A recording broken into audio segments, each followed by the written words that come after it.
পর পর লাইন লেগে আছে একদম। যখন হবে সব একসাথে, বিয়ে বাড়ি, হরিনাম সংকীর্তন, এবার হচ্ছে আমার বাপের বাড়ির। আজকে রাসের দিনে আমি আসতে পেরেছি, সবাই বাড়ি চলে এসছে, সবাই বলছে কখন আসবি কখন আসবি।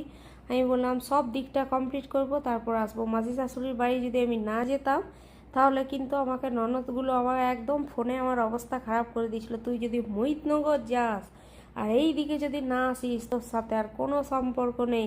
তারপর রাসের দিনে খাওয়া দাওয়া, সুন্দর খাওয়া দাওয়া হলো রাসের দিনে, ফ্রাইড রাইস। তারপর 3 বন্ধু মিলে একটু বসে গল্প করলাম। তারপর একটু বাড়িতে এলাম, বাড়িতে এসে আয়ুষিকে বললাম তোর কানেরটা খুব সুন্দর লাগছে। ও কিন্তু 2-3 দিন আগেই চলে এসছে মা বাড়ি। এটা আমার কাকুর মেয়ে শ্রেয়া, আর এটা ভাইয়ের বউ। মামিমাদের সঙ্গে আয়ুষির খুবই বন্ধুত্ব, খুবই, ও বলে আমি ভাগ্যবান, আমি সুন্দর সুন্দর সব মামিমা পেয়েছি নিজের বন্ধুর মতো। তারপর আমরা চললাম, এখন রাত 11টা।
সবে হলো ভুল গো, সবে হলো ভুল।